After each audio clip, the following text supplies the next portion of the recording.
When that whole Fast and Furious mess happened, I wasn't involved in that case. Neither were any of my people, but I stood up because the U.S. Attorney's Office was dropping the ball. They helped pave the path to Operation Fast and Furious. So after, testifying in front of Congress, blowing the whistle back in 2011, got thrown out of the state of Arizona, bounced around, went up to Canada for a couple of years, helped the Canadian police as a liaison, headquarters, where I was in charge of leadership development for a bit. I was the head of the ATF Miami office during Parkland, Pulse, and the Fort Lauderdale Airport mass shootings. Then they got tired of bad stuff happening in Florida, so they bounced me out of Florida back up to headquarters, and I rounded out my last 4 years, originally in charge of all operations on the East Coast, but finally, towards the end as the head of training for ATF, which was kind of cool because, going down to the academy, seeing the fresh new faces, dealing with other agencies was invigorating. Yeah, and then I retired in October of 2021. And since then, I speak freely about stuff that people need to hear about. Absolutely. Absolutely. Well, welcome back. Thank you for taking the time with us.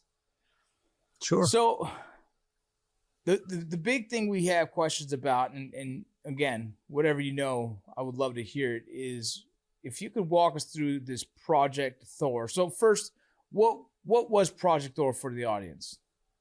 Project Thor was a program where ATF and other agencies were using the whole of government approach to try to stem the flow of firearms to the cartels in Mexico. Like the big problem, like what I talked about in Phoenix, was the U.S. Attorney's Office, they weren't prosecuting people bringing guns to Mexico. So, what the Mexican cartels do is they rely on networks, straw purchasing networks that buy guns a little bit here, a little bit there, right? So for example, let's say that you're a straw purchaser, you're down on your luck, you need some money. I might offer you a couple $100 to go buy an AK variant rifle, right? That, so have you, maybe 5 or 6 other straw purchasers, have you buy them for a little while. Then I'm going to walk away from you. Right. And develop a whole new network, because by that time, maybe some of the guns you bought are going to start getting traced in Mexico. Right. So because these traffickers, what they do is they get, like I said, straw purchasers buy the guns for them. Then they smuggle them into Mexico. Because what a lot of people don't realize is Mexican aduana does not really check the cars going southbound like CBP does stuff coming north. Like we do a pretty good job of screening stuff coming into the United States. Aduana doesn't. They especially don't when the plaza boss tells the aduana folks, hey, man, better not check these cars. So, there's a lot of corruption in Mexico, as you know. So it's not hard to smuggle firearms purchased in the United States into Mexico.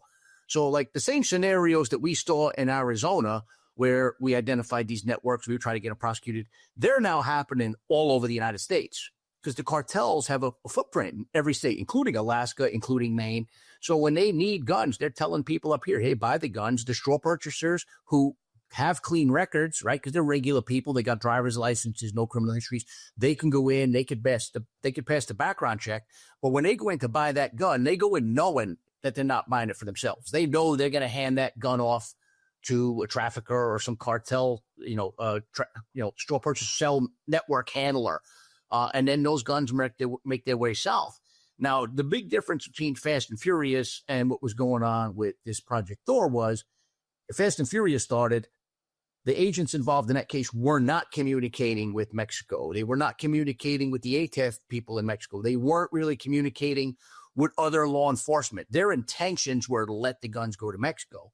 With Thor, they were actually working with DEA, special operations, getting intelligence about, who was operating in the United States through phone records.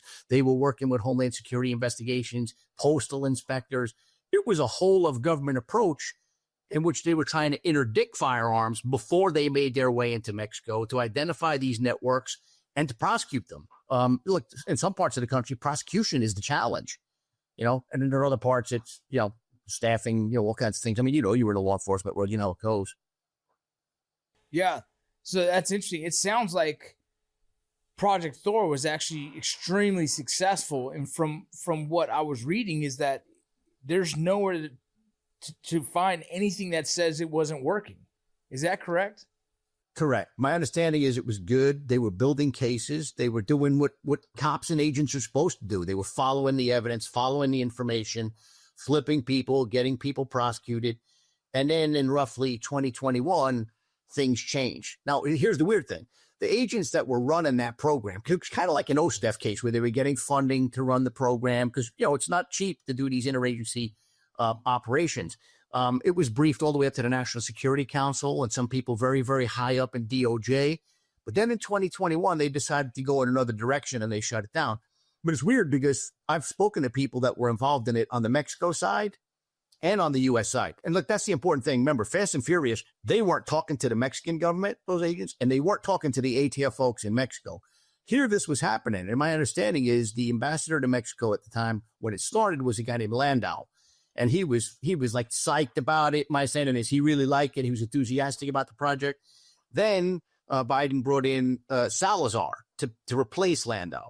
And Salazar took a completely different approach. Now, the scary thing to me, Vince, is, and you know this because I say it like it is, at least the way what I see, what I observe, is around the same time where this thing starts to fall apart, the government of Mexico starts to sue the U.S. gun industry and some gun dealers in the state of Arizona. And the crazy thing is the gun dealers they're suing, many of them were the same people that ATF agents that were working on Fast and Furious told to sell guns to straw purchasers, even when the dealers are like, hey, man, we don't want to sell guns to these people anymore. So it's just weird how around the time that this lawsuit stems and they're suing U.S. gun industry, and that includes like Smith & Wesson, some manufacturers, and they're suing some dealers in the state of Arizona, all of a sudden Salazar and others don't like this whole concept. And then somehow it gets defunded. My understanding is it got defunded outside of ATF, but I've heard within ATF, I've heard DOJ. But I mean, look, they all answer to the administration. And as you know, the ambassador is a presidentially appointed member of the administration. Yeah, I find it fascinating, man. So for the audience, you know, Fast and Furious wasn't this big sanctioned, you know, multi agency operation. It was kind of an internal operation that kind of did it not within itself. This one was kind of multiple different agencies involved across Mexico, good communication, everyone's in support of it, and it's proven to be successful. And then a couple years later, completely gets defunded, which that's what I was like, that's crazy to hear that something as successful as it's supported. The Project Thor supported 76 cartel trafficking cases and identified most of the major, you know, CJNG weapons trafficking networks. And so in those few years, I think it was 2 years, right? It was extremely successful. And then out of nowhere, it gets defunded. Correct. And that to me just doesn't sound right. It sounds, obviously, it sounds some kind of tomfoolery. Well, I mean, and like I said, I mean, it gets defunded around the same time where this newly appointed ambassador, Salazar, starts to protest some of the things going on down there. And around the same time that the government of Mexico sues these manufacturers and dealers in the United States, which kind of blew my mind that they can do that. I mean, look, these people are engaged in lawful business. And I could tell you, going back to, I know you're familiar with my book, the dealers were sources of information for us. I mean, when they saw something suspicious, they called us. They were good members of the community. They cared about public safety.